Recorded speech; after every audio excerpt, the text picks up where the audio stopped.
Selamat malam Bapak Ibu yang dikasihi Tuhan Kristus. Selamat bertemu kembali pada hari Rabu 15 November 2023 di kelas Sema Adonai. Yang malam ini temanya adalah Jemaat Pergamus Mendua Hati, dan yang menjadi narasumbernya seperti biasa adalah Ibu Pendeta Suryani Watimena. Baik, sebelum kita masuk pada pembelajaran kelas kita, maka kita akan membuka dengan doa pembukaan terlebih dahulu, dan saya minta kesediaan dari Ibu Heni untuk memimpin doa pembukaan. Dipersilakan Ibu Heni.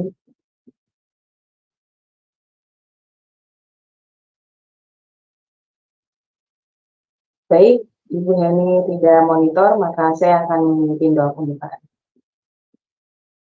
Bapa kami di surga, terima kasih dan puji syukur karena pada malam ini kembali kami diperbolehkan untuk bisa berkumpul kembali di dalam kelas Sema Adonai untuk belajar kembali kebenaran firman. Ya Bapa, kiranya selalu ada penyertaan dan pimpinan dalam kelas-kelas pembelajaran kami. Berkati saya ya Bapa yang menjadi moderator dalam kelas Sema Adonai ini, sehingga saya bisa memimpin kelas pembelajaran ini dari awal hingga akhir dengan baik dan dapat berjalan dengan lancar. Berkati juga para operator kami yang bekerja di belakang layar, sehingga mereka juga dapat melakukan pekerjaan mereka juga dengan baik dan lancar sampai kelas ini selesai. Berkati juga internet kami ya Tuhan, sehingga tidak ada kendala satu apapun dalam pembelajaran kelas kami. Dan juga kami patahkan segala kuasa-kuasa jahat atau jahat yang akan mengacaukan kelas pembelajaran kami dalam nama Yesus. Dan berkatilah juga Ibu Pendeta Suryani yang akan menyampaikan kebenaran firman ya Tuhan. Urapilah setiap perkataannya sehingga beliau bisa menyampaikan kebenaran firman-Mu dengan baik, dengan benar, dan sesuai dengan kehendak hati-Mu ya Tuhan. Dan mampukanlah kepada kami semua yang ada dalam ruangan ini maupun yang berada di live YouTube yang mendengarkan tentang kebenaran firman-Mu ini, mampukan kami, bukakan hati dan pikiran kami, berikanlah kami hikmat yang daripada-Mu Tuhan, sehingga kami bisa benar-benar paham dan mengerti apa yang diajarkan oleh Ibu Suryani kepada kami semua. Dan mampukan firman itu menjadi rema di dalam diri kami, dan mampukan kami Tuhan untuk bisa melakukannya di dalam kehidupan kami, dan mampukan kami untuk bisa mengajarkan dan memberitakannya kepada orang lain, sehingga kami bisa menjadi berkat bagi sesama kami, dan nama-Mu selalu dimuliakan ya Bapa, baik di surga maupun di bumi. Terima kasih Tuhan, kami serahkan acara kelas ini dari awal hingga akhir di dalam tangan-Mu. Doa ini kami panjatkan dengan perantara Tuhan Yesus Kristus. Haleluya. Amin. Baik Bapak Ibu sekalian, sebelum kita masuk pada kelas pembelajaran, kita akan melihat terlebih dahulu profil dari Ibu Pendeta Suryani Watimena.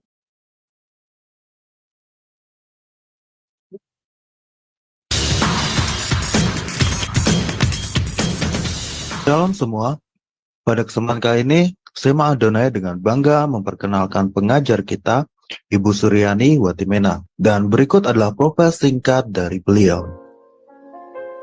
Ibu Pendeta Dr. Suryani S. Watimena, MTH, lebih dikenal dengan nama Suryani Pantau.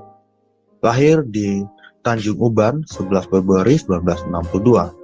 Beliau mengenyam pendidikan di SD Negeri 1, Tarempario, SMP Gideon, Jakarta Utara, SMA Negeri 13, Jakarta Utara, Sarjana Teologi, School for Advanced Studies, SAS, Word of Life, Philippines, Major Missiology, Torpedo Bible School, Manila, Philippines, Major Missiology, Torpedo South Bible, Reverend Crest, Chalet, ST Spa, Colorado, USA, STT Inalta, Magister Theology, STT IKAT, Pasca Sarjana, Doctoral Ministry, Konversi Proses to DDH.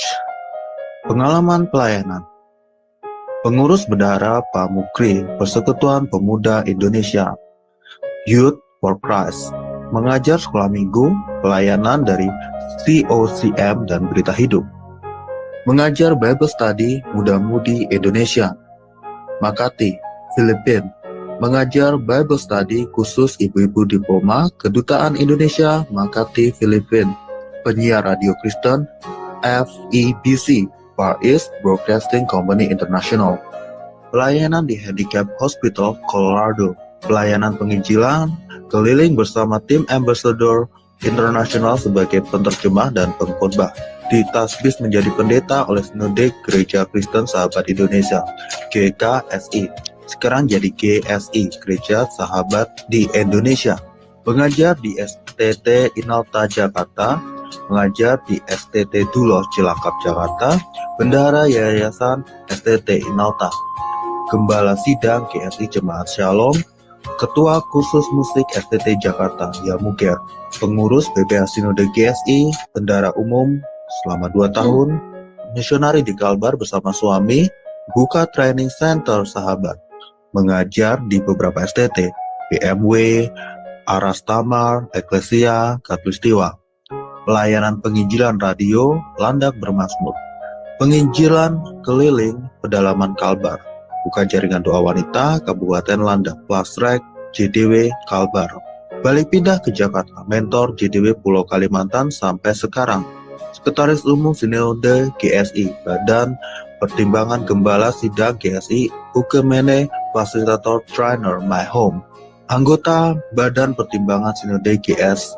Gembala Sidang GSI Shalom, Wakil Gembala Gereja RCCG City of David, Jakarta, YouTuber anggota ASTI dengan nama channel Suryani Pantau. Dari Zoom Sema Adonai terus menyuarakan pengajaran firman Tuhan yang membangun iman. Para narasumber pengajar di Zoom Sema Adonai sangat kompeten dan profesional. Kami mengundang Anda bergabung bersama kami di Zoom Sema Adonai. Baik, Bapak Ibu, itu adalah profil dari Ibu Pendeta Suryani Pantau. Baik, sekarang saya akan menyapa terlebih dahulu narasumber kami, yaitu Ibu Suryani. Shalom, selamat malam Ibu. Selamat malam Ibu Ali. Ya, bagaimana kabarnya? Semoga sehat ya Bu. Sehat, puji Tuhan. Oke, baik. Dipersilakan waktu dan tempat Ibu. Ya, halo, shalom, selamat malam dan selamat pagi di belahan dunia lain. Ya, di Amerika, di Eropa ya. Mungkin ada yang pagi, ada yang siang ya. Puji nama Tuhan, Tuhan itu dahsyat ya. Tuhan memberikan teknologi yang sangat luar biasa canggih. Dimanapun kita berada, kita bisa sama-sama belajar duduk mendengarkan firman Tuhan. Mari kita berdoa. Kami berdoa Tuhan. Kami minta Allah Roh Kudus menyingkapkan kebenaran. Pakai hamba urapi dengan kuasa. Supaya setiap kata kalimat yang keluar sesuai dengan kehendak. Berfirmanlah Tuhan, kami siap mendengar. Haleluya. Amin. Saudara yang kekasih, pada malam ini kita akan belajar bersama-sama jemaat yang di Pergamus. Jadi kita sudah belajar jemaat Efesus, kemudian jemaat yang ada di Smyrna, dan hari ini yang ketiga itu adalah jemaat yang di Pergamus.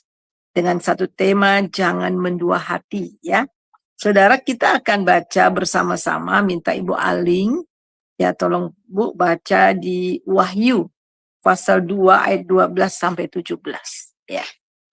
Wahyu, pasal 2 ayat 12 sampai 17.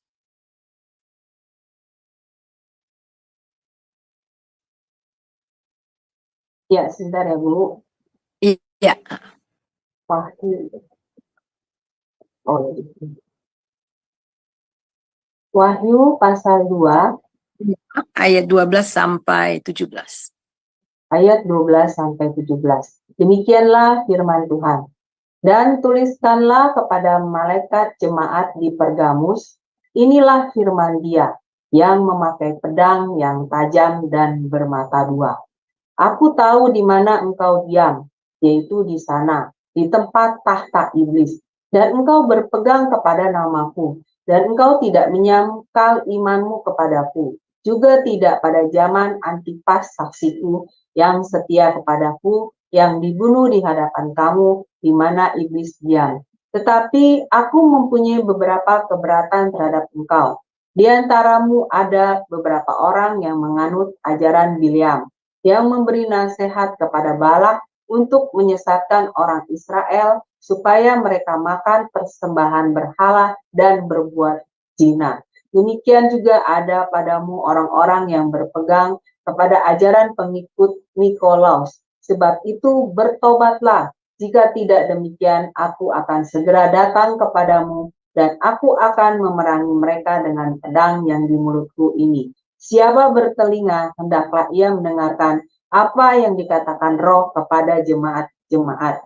Barang siapa menang, kepadanya akan kuberikan dari mana yang tersembunyi, dan aku akan mengaruniakan kepadanya batu putih yang di atasnya tertulis nama baru yang tidak diketahui oleh siapapun selain oleh yang menerimanya. Amin. Terima kasih Bu Aling. Nah, saudara yang kekasih, kita melihat di sini, saudara, jemaat yang ada di Pergamus, ya seperti biasa, kita lihat di dalam ayat yang ke-12, dan tuliskanlah kepada malaikat jemaat yang di Pergamus. Jadi ini adalah perkataan Tuhan Yesus yang disampaikan kepada Rasul Yohanes untuk memberi pesan kepada jemaat yang ada di Pergamus. Nah, saudara yang kekasih, kita akan melihat Pergamus adalah salah satu gereja dari ketujuh jemaat di Asia Kecil, ya, di mana Tuhan memerintahkan untuk menuliskan surat ini ya kepada Rasul Yohanes, dan surat ini ditujukan kepada jemaat atau kepada malaikat, pada hamba Tuhan, kepada jemaat yang ada. Jadi bukan malaikat sorgawi ya, tetapi ini menunjukkan kepada jemaat atau hamba-hamba Tuhan yang sedang melayani di sana. Jadi Pergamus adalah salah satu kota yang ada di Asia Kecil ya. Nah, keadaan jemaat pada masa lalu itu juga dialami sekarang ini.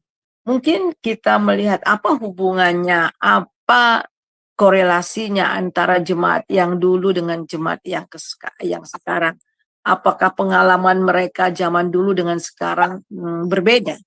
Nah, Alkitab katakan, kita lihat begini saudara, bahwa setiap Alkitab itu bisa ditinjau dari dulu ya, dan juga kekinian dan yang akan datang. Jadi apa yang terjadi dahulu itu juga bisa terjadi saat ini juga. Jadi ketujuh jemaat yang ada di Asia Kecil ini juga itu menggambarkan keadaan gereja yang ada juga pada zaman sekarang ini. Nah, saudara, kita lihat keadaan jemaat yang di sini adalah dia tinggal di salah satu provinsi Asia Kecil. Kota Pergamus ini terletak di sebelah barat dan utara kota modern Pargama. Pergamus ini adalah kota kuno Yunani yang sekarang termasuk di wilayah Turki. Nah, Pergamus tidak sekaya kota Efesus atau kota Smyrna, tetapi jauh lebih penting karena ini merupakan ibu kota provinsi dari Romawi. Jadi ini juga merupakan pusat budaya seni dan tetapi juga merupakan pusat penyembahan berhala. Nah, dari ketujuh jemaat ini hanya 2 gereja yang tidak ada kesalahan, yaitu Smyrna dan Philadelphia. Nah, mari kita melihat di dalam ayat yang ke-13. Ayat 13 ini adalah pujian yang dikatakan Tuhan bagi jemaat yang ada di Pergamus. Dan engkau berpegang kepada namaku dan engkau tidak menyangkal imanmu kepadaku. Juga tidak pada zaman Antipas saksiku yang setia kepadaku, yang dibunuh di hadapan kamu di mana iblis diam. Nah, saudara, kita melihat di sini dari 7 itu ada 5 jemaat yang dipuji, tetapi juga ada keberatan-keberatannya. Jadi dengan kata lain itu jemaat itu memang benar-benar jemaat yang sejati. Ada 70% ya. Jadi jemaat-jemaat atau gereja-gereja yang disebut itu adalah gereja-gereja yang berpusat di kota. Jadi kota metropolitan, tempat-tempat yang paling gelap dan yang jahat. Gelap itu maksudnya yang tempat kejahatan dan penyembahan berhala sangat-sangat hidup di kota Pergamus ini. Nah, Pergamus ini juga mereka percaya kepada dewa Athena dan Zeus, dan ada banyak sekali kuil-kuil yang ada di sana. Hampir setiap hari mereka itu memberikan persembahan-persembahan, sehingga kalau mereka kuil-kuil itu ada di bukit, ada daerahnya luar biasa bagus, jadi di bawah itu ada lautan dan ada bukit. Nah, kalau kita dari laut situ ada perahu, ada kapal, kalau melihat ke atas itu selalu ada asap membumbung. Jadi hampir setiap hari mereka menyembah dewa Zeus. Dan ada lagi satu kuil yang besar, yaitu didedikasikan kepada Aesculapius, ya, itu adalah dewa kesembuhan. Nah, dewa kesembuhan itu di mana kuil itu, saudara, mereka percayai bahwa kalau mereka digigit ular, karena memang di kuil itu banyak sekali ular-ular yang dipelihara di sana, dan mereka percaya kalau mereka menginap di sana, penyakit apapun kalau dipatok oleh ular, dan kemudian mereka sembuh. Nah, lambangnya itu di mana simbol yang dipakai oleh kedokteran sekarang ini, ya. Jadi ada tongkat di mana ular melilit di tongkat itu. Jadi sebenarnya lambang, jadi ini juga sebagai lambang daripada ular, itu adalah lambang daripada iblis. Kita bisa lihat itu dari 2 Korintus 11 ayat 3. 2 Korintus 11 ayat yang ketiga. Dan Wahyu 12 ayat 9. Ya, 2 Korintus 11 ayat 3.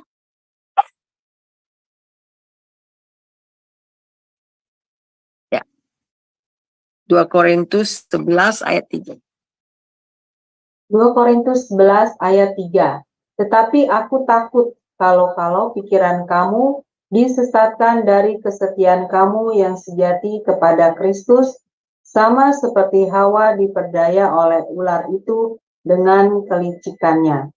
Ya, ini jadi itu ular itu, jadi iblis itu dilambangkan seperti ular, ya, seperti ular. Ya, licik, ya, binatang yang paling licik. Saya ingat beberapa puluh tahun yang lalu, ya, di tempat daerah rumah kami ini, ya, memang di belakang itu dulu masih ada sawah-sawah, ya, walaupun di Jakarta ya bukan sawah, ya, kayak empang gitu kan, ya. Jadi ini satu ketika ada ular masuk di rumah kami, ada ular masuk di rumah kami dari luar kemudian masuk. Jadi kebetulan pas datang, pas kami lagi ada ular itu, ada anak-anak pemuda dari gereja datang. Kemudian mereka berusaha untuk menangkap. Itu ular masuk ke bawah-bawah kolong, dan kemudian di pojok dinding itu ada kayak rak kecil, rak dari bambu warna hitam. Jadi kami cari nggak ada. Ternyata saya lihat, ternyata badannya itu kan ada kayak bukan bambu, rotan yang hitam. Ternyata dia diluruskan. Jadi ini dia luruskan badannya dan membentuk daripada rotan yang hitam itu. Sehingga kami cari nggak ada. Ternyata dia membentuk dirinya seperti rotan itu. Dan saudara, licik banget, ya, licik. Jadi licik sekali, dan memang Alkitab juga mengatakan dia licik, dan dia juga gitu cerdas, ya. Kita harus cerdas atau cerdas seperti ular. Jadi binatang yang licik dan juga binatang yang cerdas. Dan bahasa Inggris pakai kalau orang yang licik itu yang suka gampang belok-belok itu adalah snaky. Sneaky, jadi artinya dari snake, ya, snaky, jadi orang yang suka berbelit-belit dan pinter itu. Nah, itu jadi lambang daripada ular, ya, iblis itu. Dan kemudian kita melihat di dalam Wahyu 12 ayat yang ke-9. Wahyu 12 ayat 9.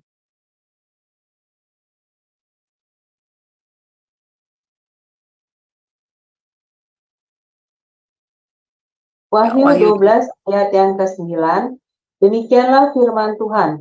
Dan naga besar itu, si ular tua, yang disebut iblis atau Satan, yang menyesatkan seluruh dunia, dilemparkan ke bawah. Ia dilemparkan ke bumi bersama-sama dengan malaikat-malaikatnya.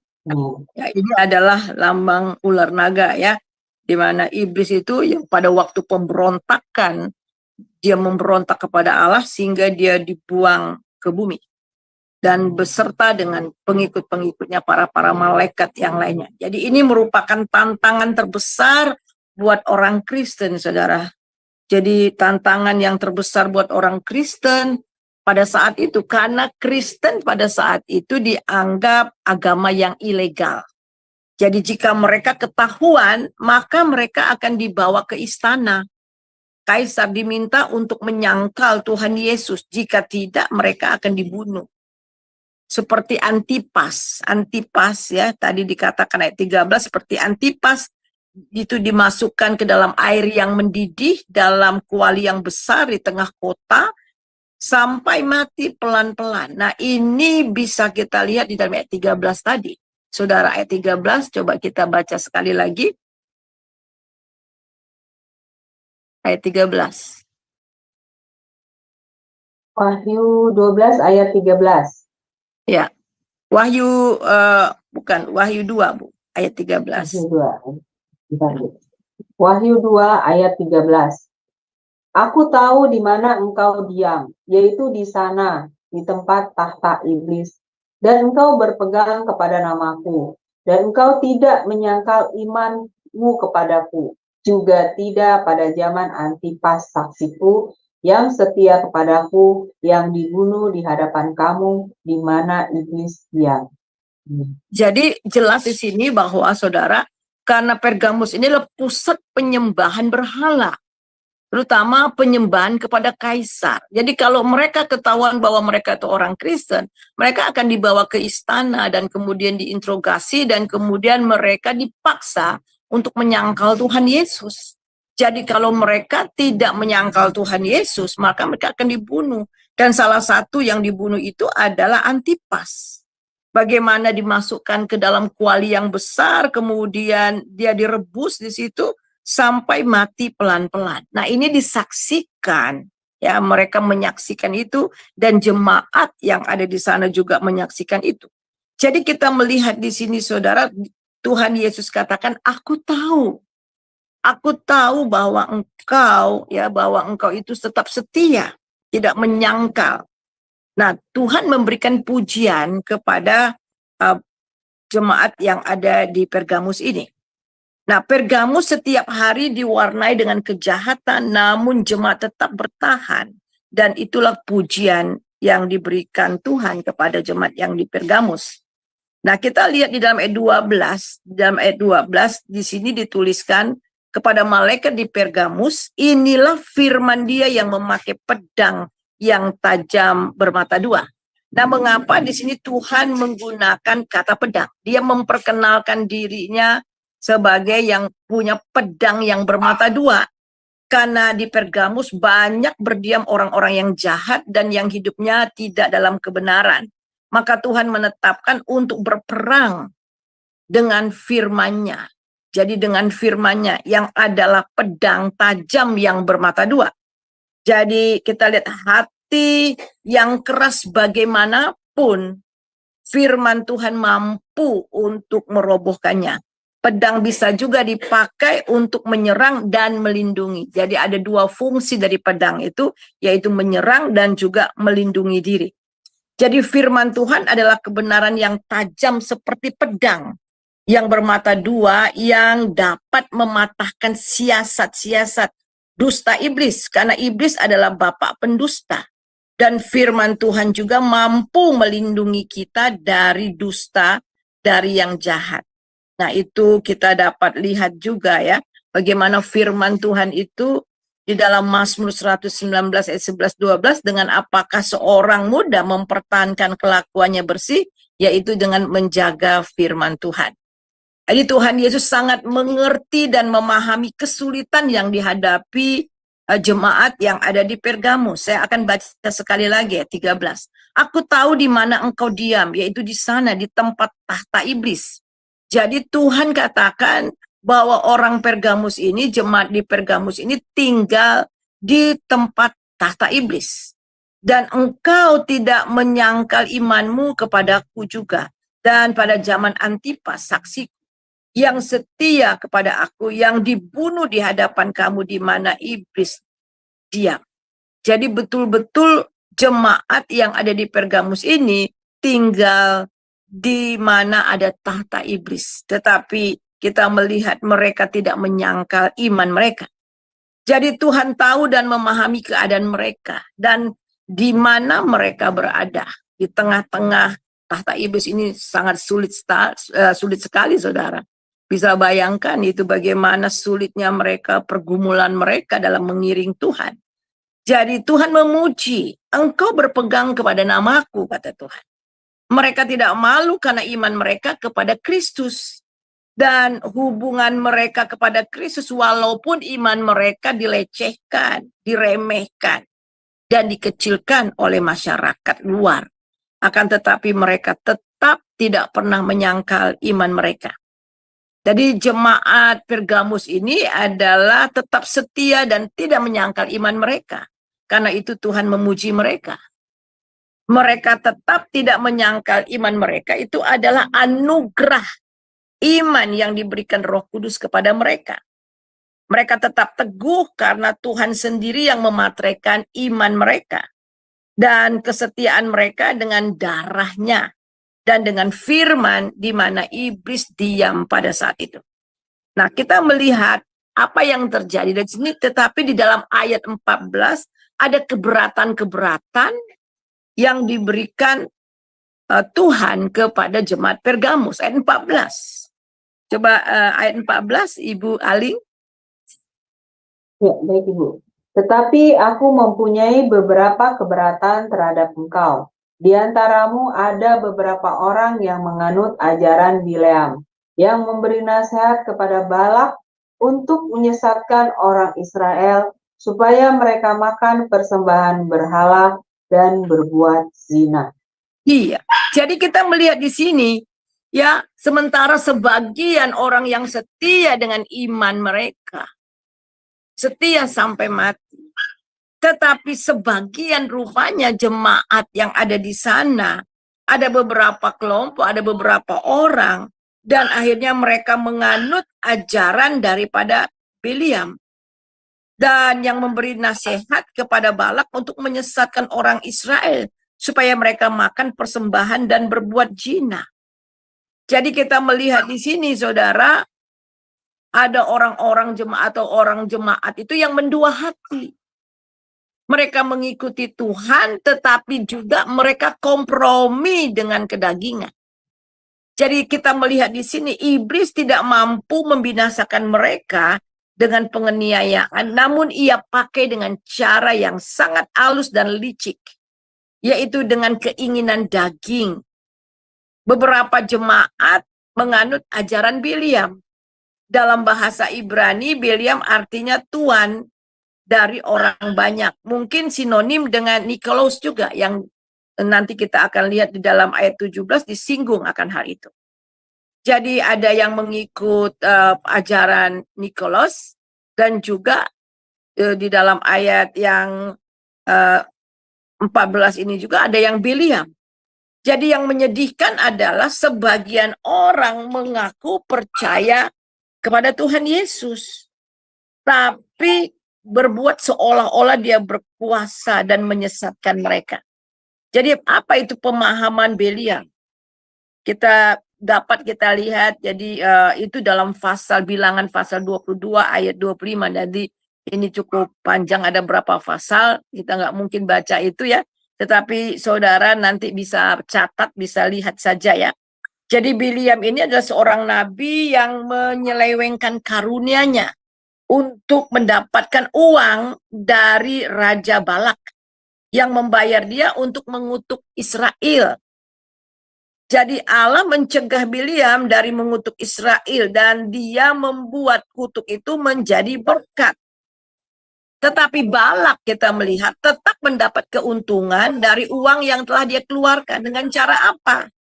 Dengan mengikuti saran Bileam, yaitu dengan berteman dengan Israel.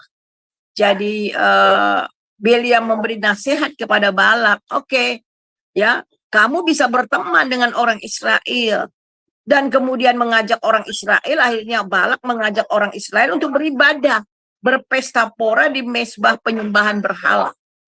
Jadi dia katakan, kalau kamu nggak bisa mengalahkan, Beliam katakan, kalau kamu nggak bisa mengalahkan mereka, sekarang bergabung dengan mereka, pendekatan dengan mereka, dengan berteman kepada mereka. Dan apa yang terjadi, orang Israel langsung masuk ke dalam jebakan itu. Dan banyak di antara mereka menjadi tetangga yang baik. Orang-orang yang nggak mengenal Tuhan, mereka makan daging dari mezbah berhala, melakukan perjinahan secara rohani. Jadi penyembahan berhala itu sama dengan jinah rohani. Jadi kita lihat di sini bagaimana mereka mengambil bagian juga dalam ritual pagan. Akibatnya 24.000 orang mati oleh karena ketidaktaatan mereka, karena melakukan kompromi dan mendua hati. Itu dapat saudara lihat di bilangan 25 ayat 1 sampai 9. Jadi kita melihat di sini apa hubungannya ajaran Biliam dengan kesalahan jemaat Pergamus. Ya, karena mereka melakukan yang sama. Para pemimpin gereja tidak tegas terhadap jemaat. Jadi sebagian daripada jemaat seperti di-lost. Sehingga mereka berteman baik dengan pemerintahan kaisar. Mereka berpikir apa salahnya hanya membakar sedikit kemenyan di altar berhala. Supaya mereka dinyatakan sebagai orang yang setia kepada kaisar. Jadi mereka betul-betul mendua hati dan kompromi. Padahal mereka telah melihat teladan hidup Antipas yang menolak untuk kompromi dan mendua hati. Dan dia rela mati sebagai martir. Tetapi yang lain mengambil jalan yang mudah. Menjalani kerjasama yang baik dengan kaisar Romawi. Dan akhirnya apa? Saudara, mereka terjebak. Dan kenapa mereka lakukan ini? Karena ingin aman. Jadi Tuhan menegur dan menyalahkan orang Kristen Pergamus. Karena berbuat dosa, mereka melakukan perjinahan rohani dengan berkata kaisar adalah Tuhan. Tetapi kemudian mereka juga beribadah kepada Tuhan. Jadi dengan cara kompromi dan mendua hati, mereka dapat diterima di kumpulan orang-orang Romawi dan mendapatkan perlindungan dari penganiayaan Romawi. Tetapi hal ini sangat mendukacitakan Roh Kudus. Dan mereka telah kehilangan kesaksian dan mahkota mereka. Bukankah hal ini bisa saja terjadi di gereja zaman sekarang yang modern ini? Demi kemajuan pribadi, demi keamanan pribadi, demi kesenangan, harta, benda, dan sebagainya. Ada banyak gereja-gereja akhirnya kompromi. Jadi beribadah juga, tetapi juga kompromi. Ya, pernah banyak orang ya banyaklah, ada beberapa bilang sama saya, Bu, kalau kita ini seperti kita ini kan orang Kristen, kita melakukan bisnis, kita melakukan, kita ini pengusaha. Kalau kita jujur lurus, Bu, mana ada untungnya, Bu? Ya, jadi di dunia bisnis ini kejam, Bu. Ya, jadi kalau kita lurus, kita melakukan apa yang firman Tuhan katakan, kapan kita jadi kaya? Nah, itu ada banyak akhirnya orang kompromi mau melakukan ini, ya, melakukan itu. Saya ingat dulu ada beberapa saya ketemu ya waktu zaman Ahok, Ahok. Ternyata kalau dulu kan bisa, kalau mau golkan ini bayar, golkan itu bayar gitu kan, bayar kepada pemerintah, ada upeti. Tetapi di zaman Ahok, sempat, bukan ya, zaman Ahok dulu sempat ya, dia jadi gubernur di Jakarta. Dan ada banyak pengusaha-pengusaha akhirnya kehilangan cannya karena nggak bisa lagi disogok. Dan akhirnya saudara, ketika memilih Ahok yang kedua, nah orang-orang pengusaha-pengusaha besar juga ini akhirnya banyak yang tidak pilih Ahok karena kesempatan untuk bisnisnya terhalangi. Nah, itu bukan rahasia lagi, saudara. Nah, mereka itu juga banyak orang-orang Kristen, saudara. Jadi ada banyak hal demi kemajuan, demi kesenangan dunia ini, saudara. Maka mereka mau berbuat kompromi dengan berpikir, nggak apa-apa. Nanti juga kita kalau gereja perlu membangun renovasi gereja dan sebagainya, kita juga bisa sumbang dari uang-uang ini. Nah, saudara, kita melihat ini adalah orang-orang yang mendua hati, dan Alkitab jelas mengatakan bahwa di dalam Yakobus 4 ayat yang keempat. Silakan Ibu, Yakobus 4 ayat yang keempat.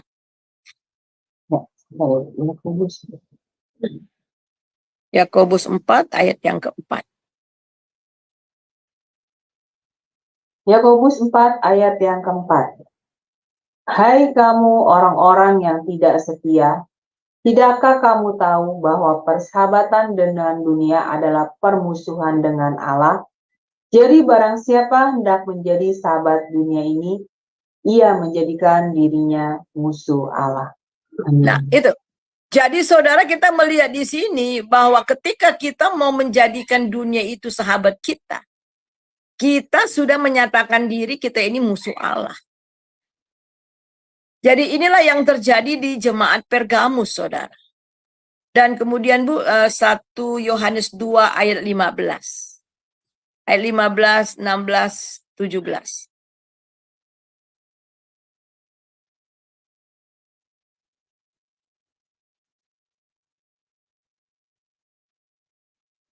Satu Yohanes 2 ayat 5. 15, barang 15, 16, 17. 1 Yohanes 2 ayat 15, 16, 17. Janganlah kamu mengasihi dunia dan apa yang ada di dalamnya. Jikalau orang mengasihi dunia, maka kasih akan Bapa tidak ada di dalam orang itu. Sebab semua yang ada di dalam dunia, yaitu keinginan daging dan keinginan mata, serta keangkuhan hidup, bukanlah berasal dari Bapa, melainkan dari dunia.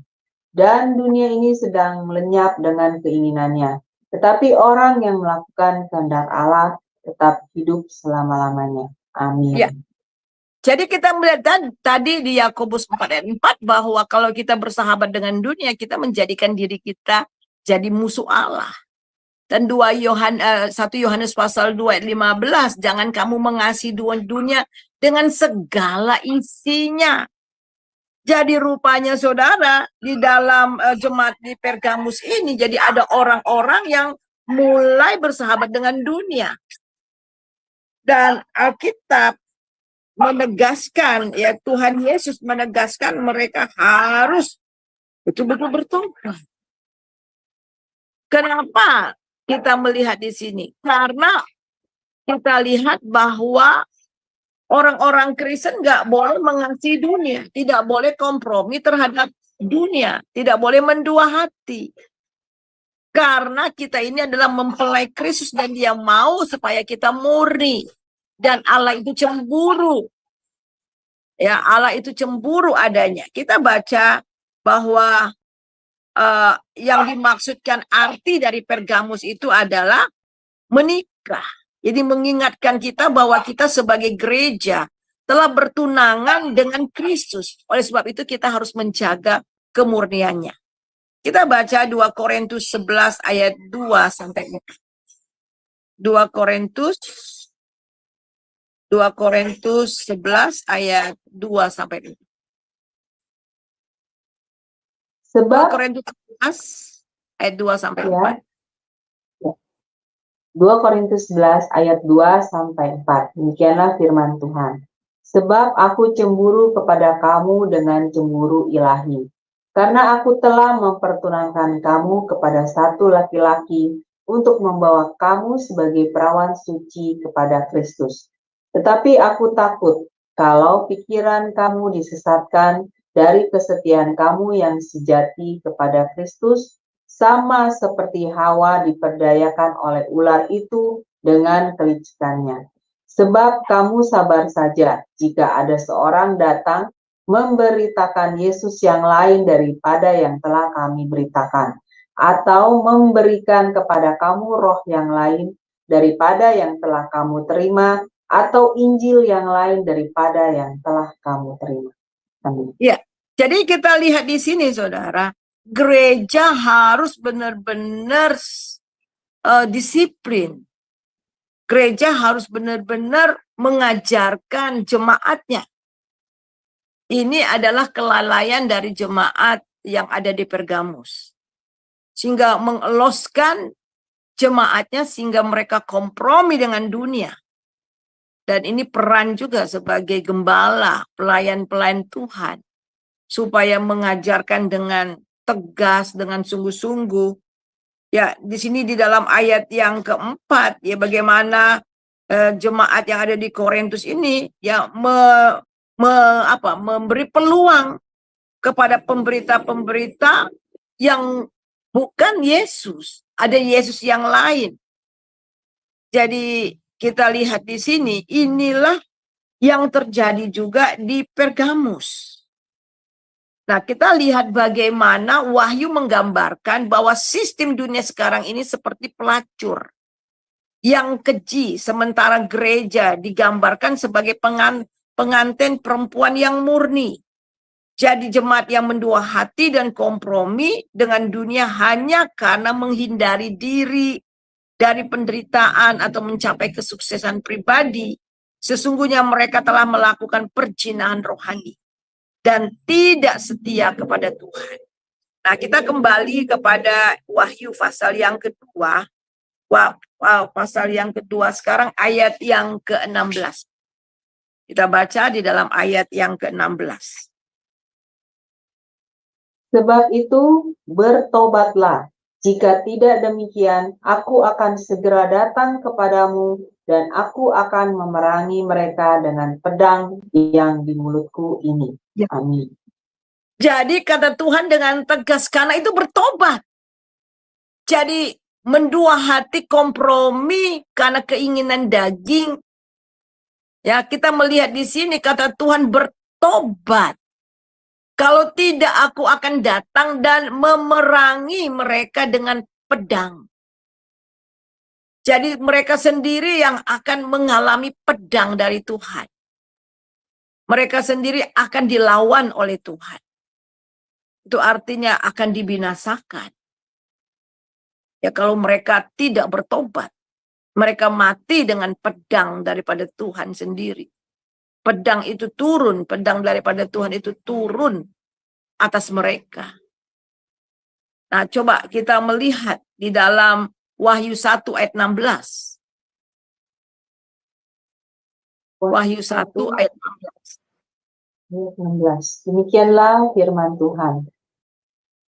Dan di tangan kanannya ia memegang 7 bintang, dan dari mulutnya keluar sebilah pedang tajam bermata 2, dan wajahnya bersinar-sinar bagaikan matahari yang terik.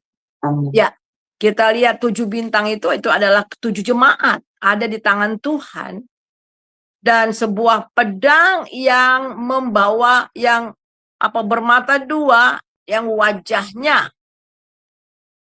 wajahnya kecil itu ya. Apa Bu di sini memberi dan wajahnya bersinar-sinar bagaikan matahari yang terik. Ya, jadi kita melihat di sini. Jadi kalau kamu tidak bertobat, kata Tuhan, aku sendiri akan datang dengan pedang. Dan tiba-tiba saya diingatkan dengan kita baca ayat di dalam Yesaya 1 ayat yang ke-19, 20. Yesaya 1 ayat yang ke-19, 20.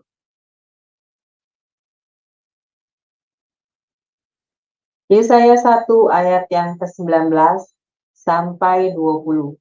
Jika kamu menurut dan mau mendengar, maka kamu akan memakan hasil baik dari negeri itu.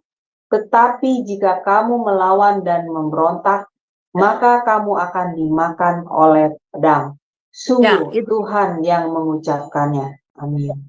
Jadi akan dimakan oleh pedang itu sendiri. Pedang yang daripada Tuhan. Di kedatangan Tuhan yang kedua, itu berarti mereka akan binasa, mereka akan kehilangan mahkota kehidupan itu. Ya, kita lihat bagaimana Antipas mereka bunuh dengan pedang istilahnya. Tetapi dia setia sampai akhir. Akan tetapi bagi mereka yang kompromi, mendua hati, dan akhirnya meninggalkan Tuhan, mereka sendiri akan dimakan oleh pedang daripada Tuhan. Dan kemudian mari kita lihat di dalam ayat yang ke-17. Belajarlah berbuat baik, usahakanlah keadilan. 17 kembali kepada Wahyu 2 ayat Wahyu 2.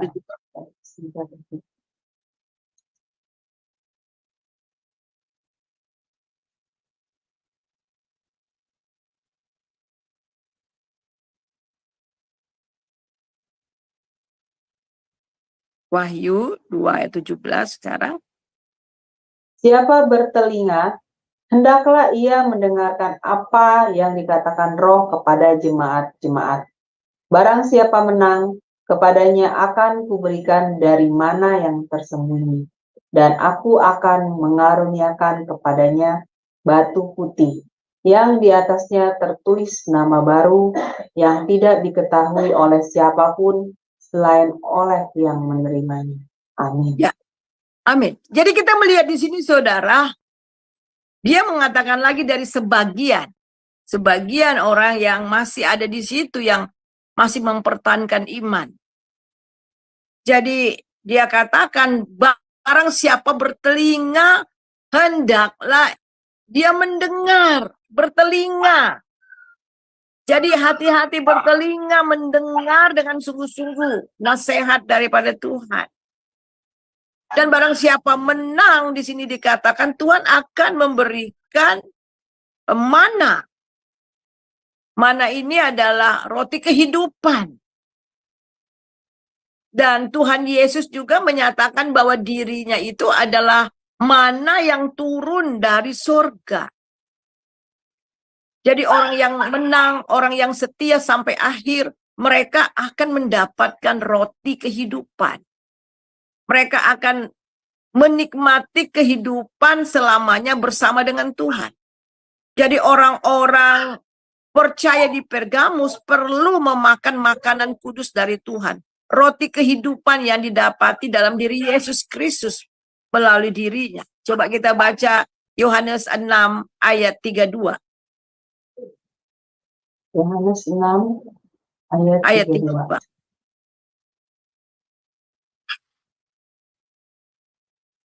Yohanes 6 ayat 32, demikianlah firman Tuhan.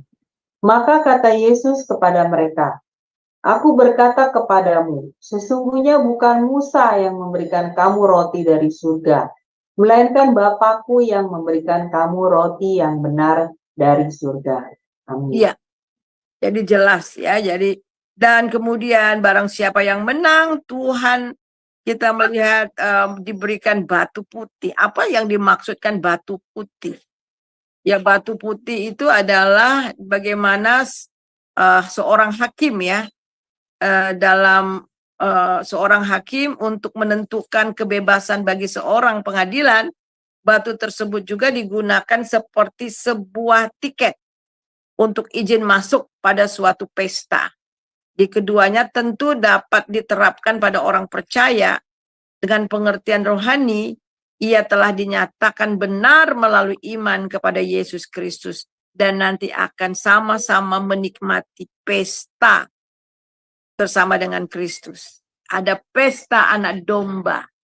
Jadi kita lihat bagaimana juga Tuhan Yesus memberikan ilustrasi ya, seorang yang ada yang bijaksana dan yang bodoh.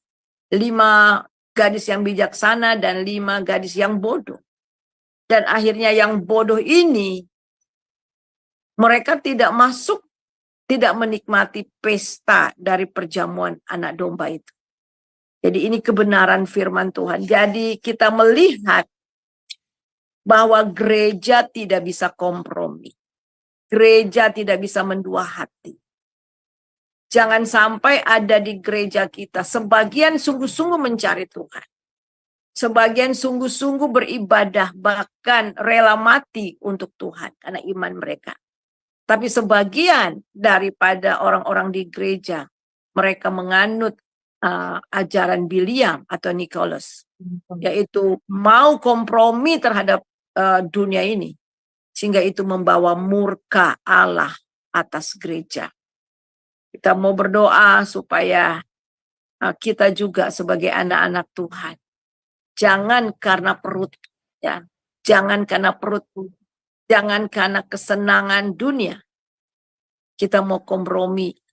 Ya nggak apa-apa lah, yang penting ya, yang penting perut kenyang, yang penting di dapur menyala, yang penting kita bisa menikmati dunia ini. Nah, ada banyak orang kompromi dan akhirnya mereka terhilang untuk selamanya. Inilah kebenaran firman Tuhan. Kita mau berdoa, mengucap syukur kepada Tuhan sehingga sampai pada akhirnya kita tetap teguh berdiri pada iman percaya kita kepada Tuhan. Jadi kita menyembah Tuhan, kita percaya kepada Tuhan bukan karena apa, tetapi walaupun ya. Jadi ada orang yang saya mau datang sama Tuhan, saya mau ikut Tuhan kalau saya diberkati, kalau semuanya baik-baik, tetapi ketika bagaimana kesusahan hidup, apakah walaupun dalam keadaan susah apapun, walaupun umpamanya kita berdoa dan Tuhan tetap belum dengar doa kita, kita tetap mau setia kepada Tuhan sampai pada akhirnya. Kita mau berdoa, minta Ibu Aling mengucap syukur untuk firman Tuhan yang kita baca, yang kita renung. Baik Ibu, mari kita berdoa Bapak Ibu sekalian. Bapa kami yang di surga, terima kasih dan puji syukur ya Bapa untuk kebenaran firman yang telah ditaburkan di dalam hati kami. Ya Bapa, berkati Ibu Suryani yang sudah menyampaikan kebenaran firman.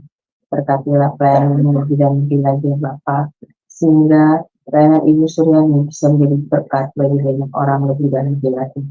Dan mampukanlah pada kami yang menerima kebenaran firman pada malam ini ya Bapa, agar firman itu tidak menjadi sia-sia, tetapi dia tertanam di dalam hati dan pikiran kami. Berikanlah kami hikmat daripada-Mu Tuhan, sehingga kami benar-benar bisa mengerti apa yang menjadi kehendak Bapa di dalam diri kami, dan apa yang harus kami lakukan. Mampukan kami untuk menjadi pelaku-pelaku firman-Mu ya Tuhan, dan mampukan kami untuk bisa menjadi saksi-Mu dalam kehidupan kami kepada sesama kami. Terima kasih Tuhan untuk firman yang telah kami terima pada saat ini. Kami serahkan waktu selanjutnya dalam tangan-Mu Tuhan. Doa ini kami panjatkan dengan perantara Tuhan Yesus Kristus. Haleluya. Amin. Baik, terima kasih Ibu Suryani untuk materi pembelajarannya yang luar biasa malam ini. Baik Bapak Ibu sekalian, sebelum kita masuk pada sesi tanya jawab dan diskusi, saya akan terlebih dahulu membacakan acara-acara Sema Adonai seminggu ke depan. Baik, dimulai besok, hari Kamis 16 November 2023, di jam 18.00 waktu Indonesia Barat, di Sema Adonai akan ada Sema Adonai Worship, yaitu live songs ya. Dan yang menjadi worship leadernya adalah Pak Ronat Takaya. Selanjutnya, di hari yang sama, di hari Kamis 16 November 2023, di jam 20.00 waktu Indonesia Barat, di Sema Adonai akan ada kembali kelas pembelajaran firman. Kali ini materinya mengenai misiologi, dan temanya adalah hubungan Allah Tritunggal dengan misi. Jadi tema dari materi misiologi ini berseri ya Bapak Ibu. Dan yang menjadi narasumbernya adalah Ibu Evangelis Anita Butar MTH, dan moderatornya adalah Ibu Aling, saya sendiri. Selanjutnya di hari Jumat 17 November 2023, di jam 19.00 waktu Indonesia Barat, di Sema Adonai akan kembali ada kelas pembelajaran firman yang kali ini materinya adalah pelajaran Kristologi. Sudah masuk seri ke-12 ya Bapak Ibu, dan temanya adalah kenaikan Kristus. Dan yang menjadi narasumbernya seperti biasa Pak Pendeta Daniel Palungan, dan moderatornya adalah Ibu Aling. Selanjutnya di hari yang sama, di hari Jumat 17 November 2023, di jam 21.00 waktu Indonesia Barat, di Sema Adonai masih ada kelas pembelajaran firman terakhir. Kali ini materinya tentang pelajaran sejarah penebusan, sesi ke-7, dan temanya adalah pelindungan Allah dalam pelarian Daud, seri yang kedua. Jadi seri yang pertama sudah di minggu yang lalu ya Bapak Ibu, dan ini adalah lanjutannya. Dan yang menjadi narasumbernya seperti biasa Pak Pendeta Yudi Lengkong, dan moderatornya adalah Ibu Heni. Selanjutnya di hari Sabtu 18 November 2023 di jam 19.00 waktu Indonesia Barat, di Sema Adonai akan ada kembali kelas pembelajaran firman, dan kali ini temanya adalah Aku Sangat Berharga. Dan yang menjadi narasumbernya adalah Pak Evangelis Satriadi MTH, dan moderatornya adalah Ibu Heni. Selanjutnya di hari Sabtu, di hari yang sama, di jam 21.00 waktu Indonesia Barat, di Sema Adonai akan kembali ada kelas materi konseling ya Bapak Ibu, dan ini sudah berlanjut minggu yang lalu tentang temanya perselingkuhan. Kali ini adalah lanjutan selanjutnya dari materi kemarin, yaitu solusi mengatasi perselingkuhan. Dan yang menjadi narasumbernya seperti biasa adalah Pak Pendeta Dedi Kurniawan MTH, dan moderatornya adalah Ibu Aling. Selanjutnya di hari Minggu 19 November 2023 di jam 19.00 waktu Indonesia Barat, di Sema Adonai akan ada ibadah online Sema Adonai dengan tema khotbahnya adalah Tuhan Penolongku, yang diambil dari Nats Mazmur 121 ayat 1 sampai 8. Dan yang menjadi moderator liturgisnya adalah Ibu Dewi dari Jerman, dan live songnya adalah Ibu Murni dari Jerman. Sedangkan yang menjadi narasumbernya adalah Pak Insinyur James Henry STH. Baik, selanjutnya saya akan membacakan channel-channel yang relate ke YouTube, diantaranya channel Sema Adonai, channel Omihen, channel Nebu Ali, channel Kahalirai TV, channel Pendalaman Alkitab, channel Gereja YouTube, channel Antara, dan channel Garnet Sedan. Dan untuk renungan pagi, itu diadakan di Sema Adonai ya Bapak Ibu, setiap hari dari Senin sampai Sabtu, dimulai dari jam 5.30 pagi, dan dilayani oleh hamba-hamba Tuhan yang memberkati. Jadi mari bergabung Bapak Ibu sekalian untuk mengikuti renungan pagi dari Sema Adonai. Baik kepada Bapak Ibu yang terkasih di dalam Kristus, bagi yang belum mensubscribe dan men-share channel-channel kami, harap tolong bantu mensubscribe dan men-share-nya kepada yang lain, sehingga semakin banyak orang yang juga bisa mengikuti keseluruhan acara dari Sema Adonai dan membantu channel kami untuk berkembang dan menjadi berkat bagi banyak orang lain. Terima kasih Bapak Ibu atas perhatiannya. Sekarang kita akan masuk pada sesi tanya jawab dan diskusi. Baik, bagi yang ingin bertanya atau ingin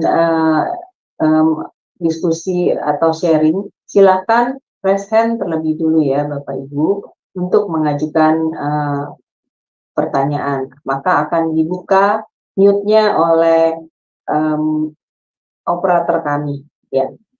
Baik Ibu Suryani, luar biasa materi malam ini mengenai jemaat Pergamus yang mendua hati. Jadi jelas ya Ibu bahwa firman Tuhan sudah mengatakan dengan jelas bahwa kita sebagai umat Tuhan itu tidak diperbolehkan, tidak boleh untuk mendua hati. Jadi mengambil sikap di mana kompromi ya Ibu dengan hal-hal yang bersifat duniawi. Seperti itu ya Ibu. Kompromi Belajar ya.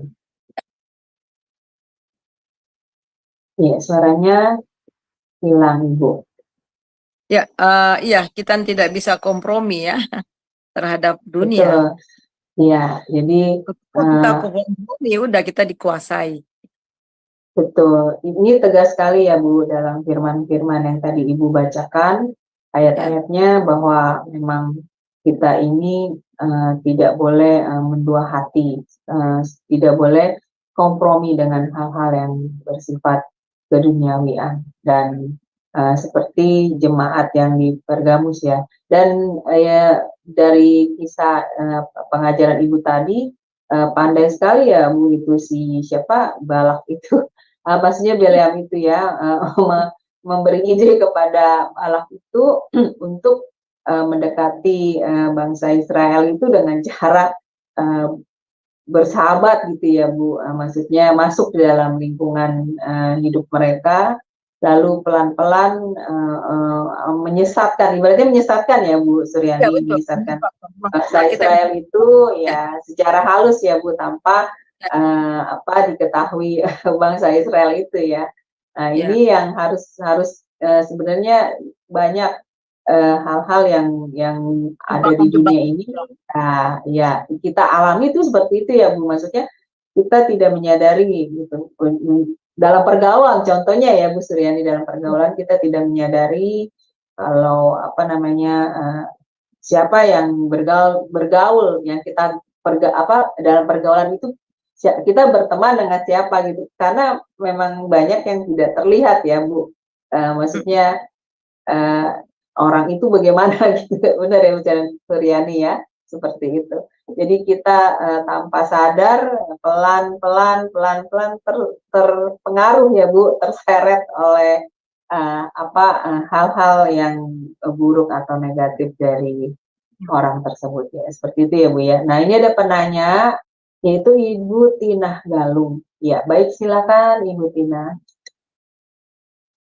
Sudah dibuka ya, silakan Bu. Ya, salam Bu Aling, salam Ibu. Halo. Ya, shalom. Saya mau tanya Bu, mungkin ini di luar tema kali ya, tapi memang tentang firman Tuhan juga. Ya, saya mau bertanya apa hubungannya dengan apa namanya tuh burung gagak hitam dengan berkat gitu loh Bu. Itu saja. Burung gagak hitam dengan berkat. Iya, betul. Baik, silakan Ibu. Oh, itu waktu peristiwa si ini ya, siapa sih seorang nabi yang bawa berkat itu ya? Yang Iya. bawa makan. Ya, jadi sebenarnya ini nggak ada hubungannya apa-apa ya, tapi karena Tuhan bisa pakai apa aja. Itu saja ya. Tuhan, padahal kan ini burung gagak ini kan pemakan ya, pemakan bangkai. Oh, jadi nggak ada hubungannya ya Bu? Iya, karena memang Tuhan mau pakai. Jadi Tuhan memang mau pakai. Jadi Tuhan bisa pakai apa saja. Jadi menunjukkan kepada kita ketika Nabi Elisa ini kan ya mengalami dia pergi ke sungai Kirit itu kan. Kemudian nggak ada makanan, nggak ada apa, dan akhirnya Tuhan bawa kok. Tuhan utus burung gagak. Padahal burung gagak ini kan rakus ya, bangkai aja dia makan gitu ya. Tetapi Tuhan bisa pakai, dengan kata lain bahwa ketika kita mengalami masa-masa sulit, ketika kita mengalami masa-masa resesi, Tuhan bisa pakai orang yang termasuk juga orang yang nggak kenal Tuhan ya, yang punya hati ya, maksudnya nggak percaya Tuhan Yesus, Tuhan bisa pakai. Ya di dalam perjalanan bangsa Israel juga untuk membangun bait Allah, Tuhan pakai Raja Kores ya, jadi untuk jadi bisa seperti itu. Jadi Tuhan bisa memakai apa saja ya itu. Saya ingat teman saya ini di Kalimantan, mereka mau bangun gereja tapi duitnya nggak ada, mereka hanya berdoa, puasa, puasa. Ya ada satu orang, itu bukan orang Kristen, orang Buddha kalau nggak salah. Dia bilang, Bapak Ibu mau, padahal nggak kenal, cuman dia lihat gitu ya, lewat atau gimana gitu ya, saya lupa itu. Sampai katanya, Bapak Ibu mau bangun gereja, iya. Coba bikin bangunannya seperti apa. Ini diberi bangunan, akhirnya sampai selesai. Itu hampir 100% itu memang betul-betul biaya dari orang itu. Itu nggak disangka-sangka gitu. Jadi bisa saja, jadi Tuhan bisa pakai apa aja ya untuk memberkati orang percaya. Jadi itu aja Bu saya. Ya, bagaimana Ibu Tina Galung? Cukup penjelasan dari Ibu Suryani. Silakan Ibu, sudah dibuka mic-nya. Oh, gak ada suara. Oh, suara saya enggak ada ya? Ada Ibu, Ada ya, oh ya. ada. Silakan Ibu Tina Galung. Perlu lagi. Silakan. Ya, bagaimana Ibu? Nggak ada suaranya ya saya. Nggak dengar tadi. Iya, Ya, tadi tadi Bu itu kami Suryani. Ya, bagaimana Ibu? Jelas? Iya, Ibu dan sudah tadi keluar? Bu Suryani. Nggak, Bu Suryani tadi menjelaskan nggak kedengaran sama sekali, nggak ada suaranya. Saya tanya cari-cari. Iya, jadi Mungkin karena dia nggak di itu Bu Suryani, karena dia ada di Arab Saudi, jadi mungkin sinyalnya ya. Mungkin Bu Suryani. mungkin. Iya, Iya. betul. Nggak Iya, dengar sama sekali. Tadi ada suaranya Ibu Tina. Sekarang bisa. Oh, berarti dari saya kali ya, Bu. Ya, sekarang jelas. Sekarang jelas. Ya. Ya. Apa Jadi Ibu? nggak ada hubungannya. Jadi Tuhan bisa pakai apa aja Bu untuk memberkati kita. Itu aja intinya ya. Oh, iya. Mau tanya lagi, masalahnya gini gitu loh Bu Suryani. Ada teman saya bilang selalu mengatakan bahwa burung gagak selalu datang kepada saya gitu. Burung gagak selalu datang kepada saya, tapi ternyata burung gagak itu dia bilang memberikan berkat, tetapi orang yang memberkati itu memang dicari dari temennya gitu loh. Seperti itu, masuk akal nggak gitu loh? Maksudnya ada nggak dari firman Tuhan itu seperti itu? Dan kedua, yang kedua mengenai penglihatan gitu loh Bu Suryani. Mengenai penglihatan, iya. Jadi penglihatan itu setiap hari dapat penglihatan. Kalau menurut saya yang orang awam gitu dan saya yang baru bertobat, kalau menurut saya penglihatan kalau bukan dari Tuhan itu kan berarti penglihatan dari iblis gitu kan. Nah, kalau sesuatu penglihatan yang ada di dalam Alkitab berarti itu dari Tuhan. Tapi kalau tidak ada di dalam Alkitab itu berarti bukan dari Tuhan, dari iblis. Yang saya anehin penglihatannya, contoh, kayak semacam dia bilang, saya mendapatkan penglihatan kaki ranjang itu patah, seperti itu. Kaki ranjang itu patah, terus saya bilang, itu artinya apa? Dia bilang artinya rumah tangga yang sudah hancur yang tidak bisa diperbaiki, dia bilang seperti itu. Sedangkan saya punya saudara seiman sedang mengalami problem dengan rumah tangganya gitu loh.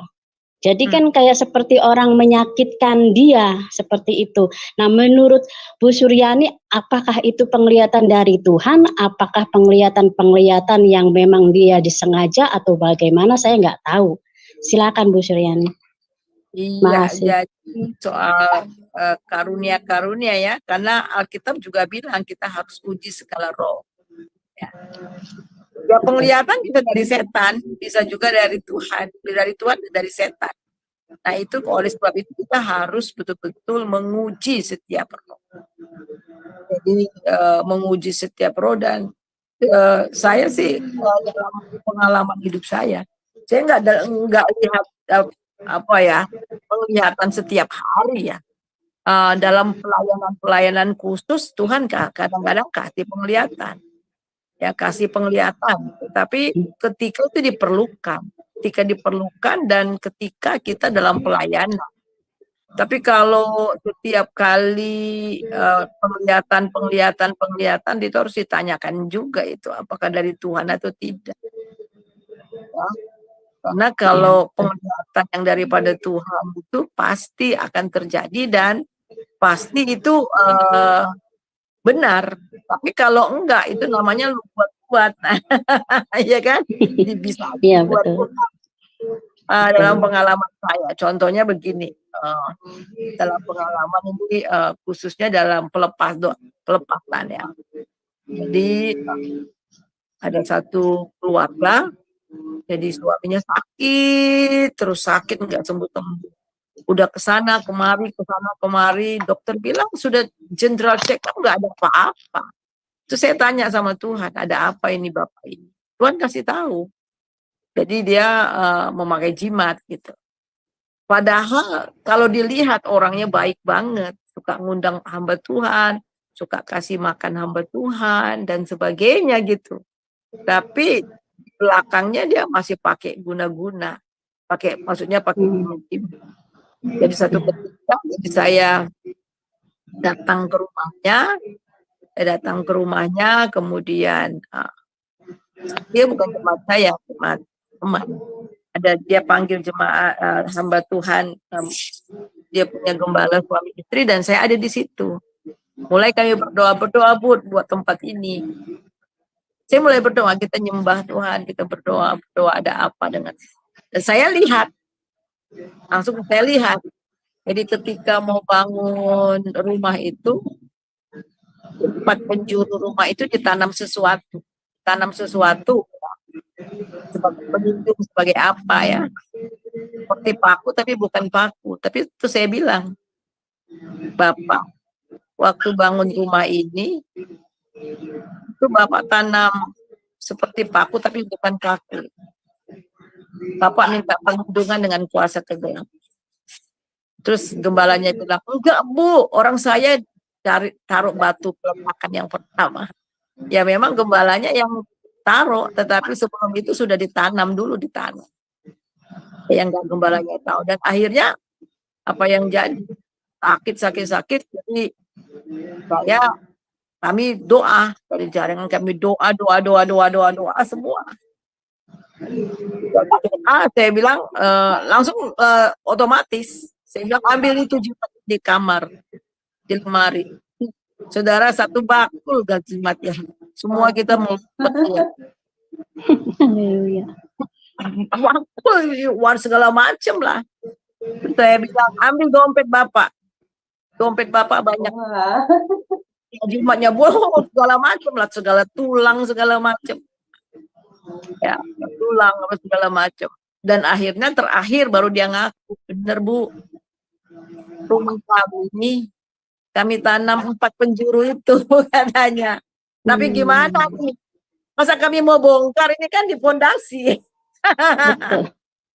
Nah itu Ibu yang dibilang mendua hati ya Bu. Itu dia mendua hati. Yang kayak gini ya, mendua hati. Ada kita doa, kita sambut aja dalam nama Yesus dengan di alam roh ya, supaya kuasa ditanam itu dipatahkan, dicabut. Nah seperti itu. Jadi semua, saya bilang ada uang itu, Bapak simpan uang, yang uang lama untuk jimat.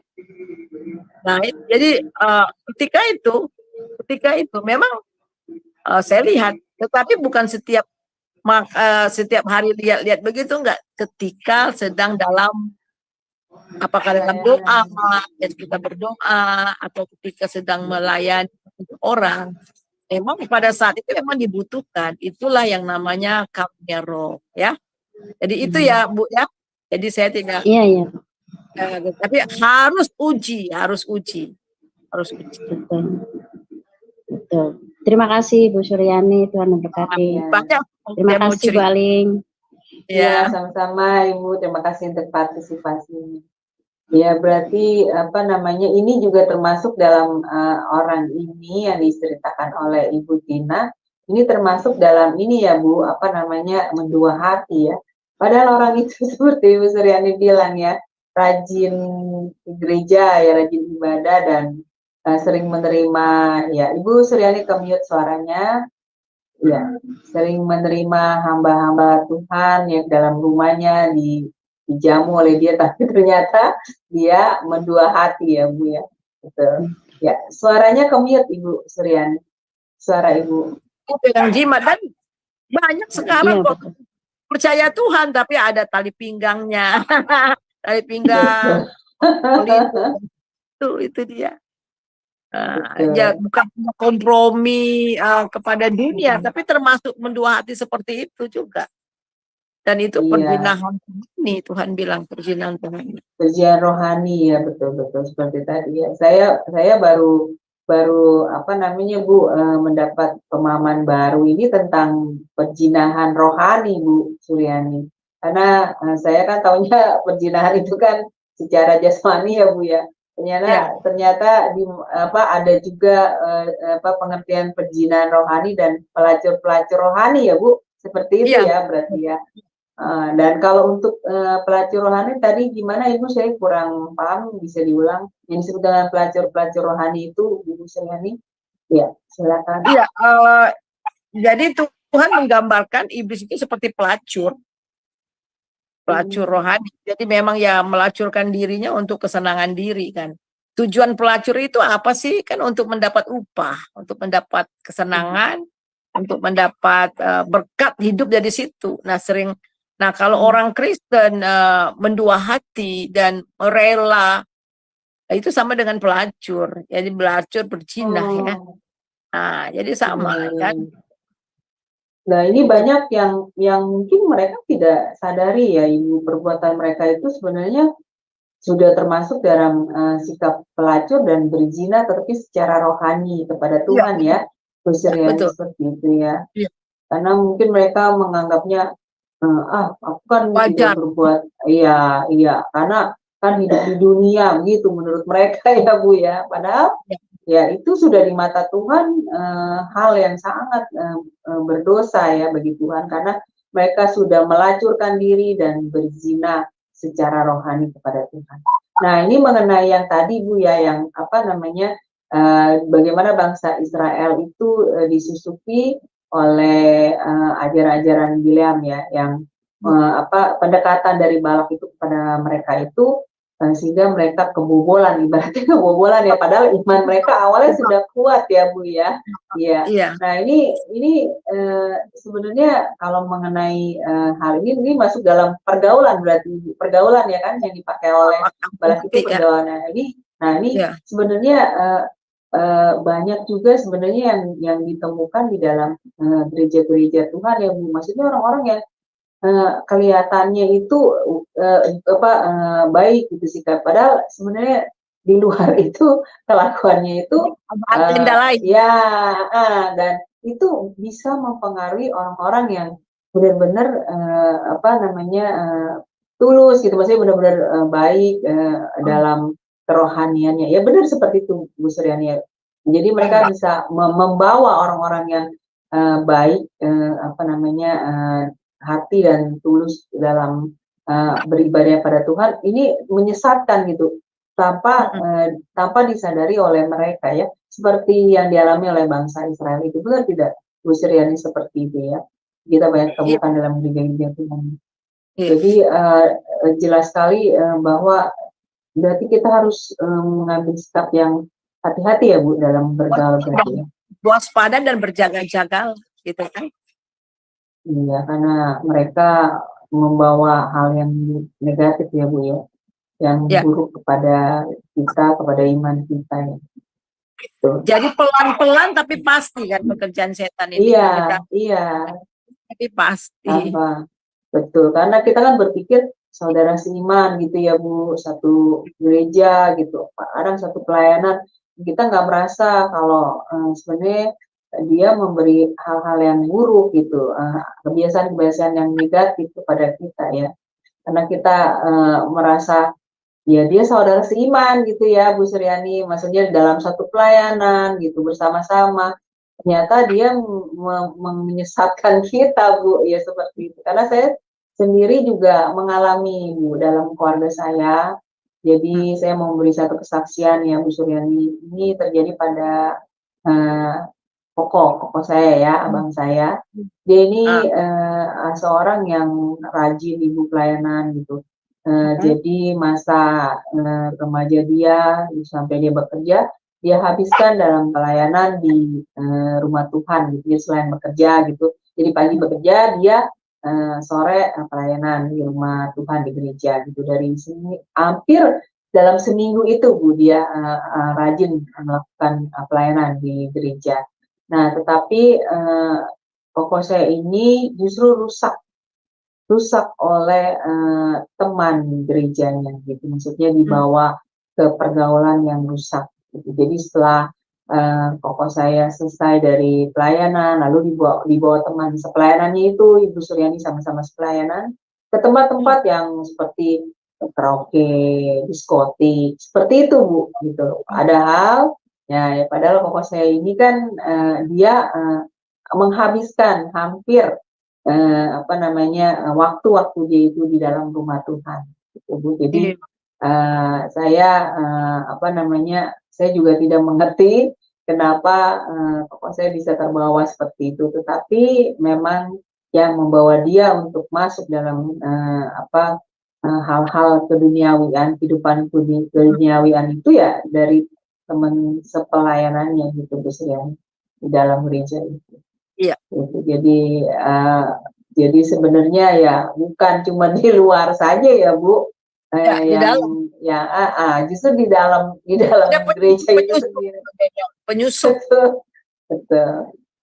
Makanya dari sini kita belajar ya Bu, bahwa ya kita harus benar-benar waspada ya Bu terhadap hal-hal yang datang dari luar kita itu yang membawa pengaruh buruk, pengaruh negatif pada kita gitu. Kita harus ingat akan perkataan firman hari ini ya Bu Suryani, bahwa Tuhan dengan tegas menegaskan bahwa tidak boleh ada mendua hati ya dalam mengikut Tuhan, seperti itu ya Bu Suryani. Itu yang akan meneguhkan kita ya Bu untuk tetap di jalan kebenaran Tuhan, seperti itu ya Bu ya. Iya, Pelajaran betul. kita dapat. Iya. Gitu, Jadi memang itu iblis itu kan licik kan. Enggak kok, orangnya baik kok, gitu kan. Iya, bener Bu, seperti itu. Jadi kita nggak mengira gitu. Iya. Yang jahat ya orang semua lari kan. Iya, betul. Jadi makanya minta hikmat Tuhan untuk peka dalam hal rohani. Sama kayak orang kan, enggak kok dia mau jadi, nanti dia kalau menikah dia mau kok ikut Tuhan. Nah, iya. Kalau menikah ya dia kembali. Yang penting udah dapet. Sering begitu. Iya, dalam memilih pasangan hidup ya Bu ya. Juga jadi dalam banyak hal itu memang kita harus hati-hati banget. Harus pakai hikmat ya Bu dari Tuhan ya, untuk bisa memilah teman yang baik, yang membangun kita ya Bu ya, atau yang menghancurkan kita, seperti itu ya Bu. Iya, karena dari kisah jemaat Pergamus ini ya kelihatan gitu bagaimana si Balak itu dan Bileam itu mempengaruhi bangsa Israel ya Bu. Iya. Padahal mereka sudah teguh imannya ya, tetapi mereka bisa disusupi. Iya, jadi memang ada penyusup-penyusup. Ya, baik Ibu Heni, bagaimana? Apakah ada tambahannya Bu? Silakan Ibu Heni. Ya, saya sangat diberkati. Terima kasih Bu Suryani. Saya bersyukur Bu Suryani angkat topik ini. Terima kasih banyak. Saya mau berkomentar, tapi karena lagi kerja di dapur, lagi sibuk sekali. Bos minta lobster salad Bu, jadi saya harus mempersiapkannya, banyak sekali kerjaan. Terima kasih, kasih sekali. Terima kasih ya. Iya, oke. Terima kasih Ibu. Ibu Heninya lagi bekerja, Ibu Suryani. Baik, ini sepertinya sudah tidak ada lagi yang ingin bertanya. Jadi kita tutup ya Bu sesi pembelajaran kelas kita. Ibu boleh closing statement-nya dan pimpin doa untuk kita semua. Terima kasih Bu Suryani. Ya, puji Tuhan ya. Jadi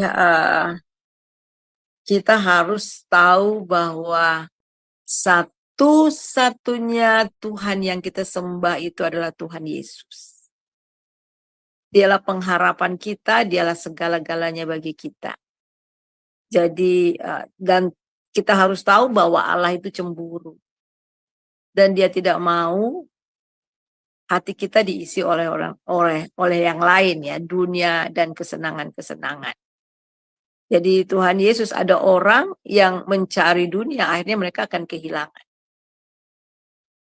Dunia ini begitu jahat, saudara. Dia akan memakai dengan apa dan bagaimana caranya supaya kita akhirnya tidak lagi berfokus kepada Tuhan, sehingga kita beralih daripada Tuhan. Sebab itu selama kita mengiring Tuhan, selama kita masih hidup di dunia ini, kita harus betul-betul minta hikmat Tuhan, ya, minta tuntunan daripada Roh Kudus, kepekaan akan Roh Kudus, ya, supaya kita tidak salah langkah, tidak salah bergaul. Jadi sekali lagi, jangan kamu mengasihi dunia dengan segala isinya, karena orang yang mengasihi dunia, mereka tidak memiliki kasih Bapa. Dan barang siapa yang bersahabat dengan dunia, mereka itu menjadikan diri mereka musuh Allah. Dan Alkitab juga katakan, barang siapa yang mendua hati, maka tidak akan tenang dalam hidupnya. Itu kebenaran firman Tuhan, biarlah menjadi satu rema buat kita. Mari kita berdoa. Saudara yang kekasih, mari kita angkat hati kita terima berkat daripada Tuhan. Damai sejahtera, sukacita yang melimpah dari Bapa dalam Tuhan Yesus Kristus. Persekutuan yang manis dalam Roh Kudus senantiasa menyertai saudara mulai hari ini sampai Maranatha. Diberkatilah engkau, diberkatilah orang yang keluar masuk rumahmu, diberkatilah anak cucumu, diberkatilah semua usaha pekerjaanmu, usahamu, dan juga pelayananmu, sehingga engkau diberkati dan menjadi berkat. Kita terima itu hanya dalam nama Bapa, Anak, dan Roh Kudus. Haleluya. Amin. Amin. Terima kasih Bu Suryani untuk pelayanannya. Semoga Tuhan berkati pelayanan Ibu lebih dan lebih lagi menjadi berkat bagi orang. Amin. Baik Bapak Ibu sekalian, terima kasih sudah stay bersama kami sampai larut ini. Kelas ini akan tetap ada di minggu depan di hari yang sama, yaitu hari Rabu di pukul yang sama, pukul 21:10 waktu Indonesia Barat, dengan tema-tema lain yang lebih menarik lagi. Baik Bapak Ibu sekalian, terima kasih, selamat beristirahat, Tuhan berkati. Shalom. Shalom. Saya langsung ya Bu, pamit ya. Oke. Terima kasih Bu Suryani, Tuhan berkati. Ya, Tuhan